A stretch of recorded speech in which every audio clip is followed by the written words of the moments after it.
Kisah Bal'am bin Ba'ura. Dahulu kala, pada zaman Nabi Musa alaihissalam, hiduplah seorang ahli ibadah bernama Bal'am bin Ba'ura. Ia dikaruniai oleh Allah Subhanahu wa Ta'ala sebuah karunia yang diinginkan oleh seluruh manusia, yaitu doanya tidak pernah ditolak oleh Allah Subhanahu wa Ta'ala. Tidak hanya itu, ia juga diberikan pengetahuan tentang sifat dan nama-nama Allah Subhanahu wa Ta'ala, sehingga ketika dia menyeru Allah dengan nama-nama itu, Allah pasti kabulkan doanya. Bal'am hidup di sebuah kaum di negeri Madian, negeri bekas peninggalan Nabi Syuaib. Bal'am sezaman dengan Nabi Musa alaihissalam, dan bahkan dia adalah pengikut setia Nabi Musa alaihissalam sebelumnya. Saat itu, penduduk Madian mendengar kabar bahwa Nabi Musa alaihissalam dan pengikutnya telah sampai di daerah Madian. Mereka sangat takut jika Nabi Musa alaihissalam beserta pengikutnya akan memasuki kota Madian dan menguasainya. Maka raja yang berkuasa di Madian saat itu mendatangi Bal'am serta membujuk Bal'am agar mendoakan kebinasaan terhadap Musa dan kaumnya. Karena memang Bal'am bin Ba'ura telah dikenal sebagai orang yang doanya selalu terkabulkan oleh Allah Subhanahu wa Ta'ala, ketika itu Bal'am menolak dengan keras. Ia berkata, "Celakalah kalian. Bagaimana bisa aku mendoakan kecelakaan terhadap Nabi Allah Subhanahu wa Ta'ala? Ia selalu dijaga oleh malaikat yang menyertainya, dan tentunya Allah tidak suka dengan hal itu." Namun sang raja terus membujuk Bal'am. Namun karena Bal'am terus menolak, akhirnya sang raja merayu istrinya Bal'am dan menjanjikan harta serta kemewahan jika ia bisa membujuk Bal'am melawan Nabi Musa alaihissalam.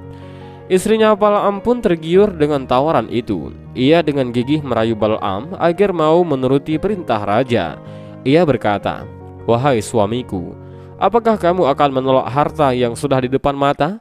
Kamu bisa bayangkan butuh berapa tahun untuk mengumpulkan harta sebanyak itu. Kamu cukup turuti sang raja. Setelah itu kamu bertobat kepada Allah Subhanahu wa Ta'ala. Kita dapat harta, juga tetap diampuni oleh Allah Subhanahu wa Ta'ala." Rayuan maut sang istri pun akhirnya membuat Bal'am mengiyakan permintaan sang raja. Ia akhirnya berangkat dengan menunggang unta menuju pemukiman Nabi Musa alaihissalam dan kaumnya, yaitu Bani Israel. Ia kemudian naik ke atas gunung Usban. Di sana ia dapat melihat dengan jelas perkemahan Nabi Musa alaihissalam dan Bani Israel. Sebelum berangkat ke tempat itu, Bal'am telah berpesan kepada raja dan penduduk Madian bahwa Allah Subhanahu wa Ta'ala sangat membenci dengan perbuatan zina. Jika mereka ingin Bani Israel binasa, maka mereka harus membuat Bani Israel berbuat zina. Sang raja pun memerintahkan kepada seluruh wanita-wanita Madian untuk bersolek dan berdandan cantik serta menggoda untuk memancing Bani Israel berbuat zina. Bahkan putri sang raja pun yang dikenal sangat cantik ikut menjadi bahagian dari wanita-wanita penggoda. Namun dengan syarat bahwa sang putri tidak akan berzina kecuali dengan Nabi Musa saja. Makar jahat itu pun berjalan mulus. Bani Israel melakukan zina secara massal dan bahkan nasihat Nabi Musa alaihissalam tidak didengar oleh mereka. Di saat Bani Israel sedang asik dengan perbuatan mereka itu, Bal'am dari atas bukit Husban bersuruh kepada Allah Subhanahu wa Ta'ala untuk kebinasaan Bani Israel. Maka Allah Subhanahu wa Ta'ala turunkan penyakit ta'un yang membuat Bani Israel mati satu persatu dalam hitungan menit. Putri sang raja itu pun mencari Nabi Musa, namun Nabi Musa mengabaikannya. Kemudian ia merayu pimpinan 12 suku keturunan Yakub dan dia pun berzina dengannya. Pada akhirnya mereka semua berzina kecuali hanya sedikit dari mereka yang tidak melakukan hal itu. Perzinaan itu pun berhenti setelah salah seorang dari keluarga Nabi Harun membunuh putri raja dan kepala 12 suku keturunan Yakub dengan tombak. Namun apalah daya, nasi telah menjadi bubur. 20.000 orang Bani Israel mati karena ta'un dan akibat dari doa Bal'am bin Ba'ura. Sejak itu Bani Israel terjebak di lembah Ta'in. Mereka tidak bisa keluar darinya, termasuk Nabi Musa alaihissalam dan Harun. Ketika mereka pergi ke arah utara pagi hari, tiba-tiba di sore hari mereka kembali ke tempat mereka berangkat. Saat mereka pergi ke selatan sore hari, tiba-tiba pagi harinya mereka kembali lagi ke tempat mereka berangkat. Hal ini membuat Nabi Musa alaihissalam terheran-heran. Maka Nabi Musa alaihissalam pun berdoa kepada Allah Subhanahu wa taala untuk meminta petunjuk. Allah Subhanahu wa taala memberitahu kepada Nabi Musa bahwa semua itu akibat dari kutukan dari doa Bal'am bin Ba'ura. Mengetahui hal itu, Nabi Musa alaihissalam pun berdoa, "Ya Allah, sebagaimana engkau telah mengabulkan doa Bal'am bin Ba'ura untuk kecelakaan Bani Israel, maka perkenankanlah doaku agar Bal'am bin Ba'ura celaka, serta cabutlah anugerah yang telah engkau berikan kepadanya." Doa Nabi Musa alaihissalam pun dikabulkan Allah Subhanahu wa taala. Bani Israel terlepas dari kutukan Bal'am bin Ba'ura, dan Bal'am sendiri kehilangan anugerahnya. Doanya tidak lagi mustajab dan iman di hatinya telah hilang.